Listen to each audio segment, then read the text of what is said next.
برادران اسلام، دین اسلام میں اعمال اور نیت کی اہمیت بہت زیادہ ہے، کیونکہ تمام اچھے اعمال کی بنیاد اخلاص اور اللہ کی رضا ہوتی ہے۔ قرآن مجید میں اللہ سبحانہ و تعالی فرماتا ہے وَمَا أُمِرُوا إِلَّا لِيَعْبُدُوا اللَّهَ مُخْلِصِينَ لَهُ الدِّينَ، اور انہیں حکم نہیں دیا گیا تھا مگر یہ کہ اللہ کی عبادت کرے، اس کے لیے دین کو خالص رکھیں۔ یہ آیت بتاتی ہے کہ انسان جو عمل بھی کرے وہ خالص اللہ کی رضا کے لیے ہونا چاہیے، دنیاوی مال و دولت اور شہرت مطمح نظر نہ ہو۔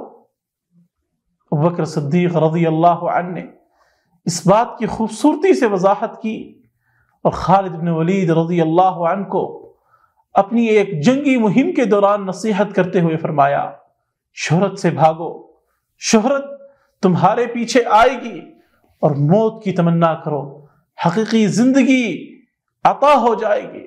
اس مال میں کوئی خیر نہیں جو اللہ کی راہ میں خرچ نہ ہو، اس قول میں کوئی خیر نہیں جو اللہ کی رضا کے لیے نہ ہو، اور اس شخص میں کوئی خیر نہیں جو اللہ کے معاملے میں کسی ملامت کرنے والے کی ملامت سے ڈر جائے۔ یہ نصیحت اس بات کی جانب اشارہ کرتی ہے کہ عزت، مال اور قول و فعل کی سب سے بڑی خوبی اللہ کی رضا میں صرف ہونا ہے۔ دنیا کی عزت و شہرت کے پیچھے بھاگنے کے بجائے ہمیں اللہ کے احکامات کی پیروی کرتے ہوئے اپنی زندگی کو کامیاب بنانا چاہیے۔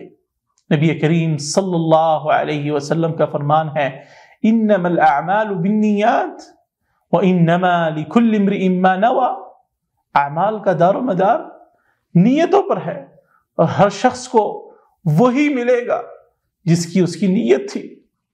یہ حدیث بتاتی ہے کہ ہماری نیت ہر عمل کی قبولیت کی بنیاد ہے۔ اگر ہماری نیت درست ہو اور قول و عمل اللہ کی رضا کے لیے ہو تو انسان دنیا و آخرت میں کامیاب ہوگا۔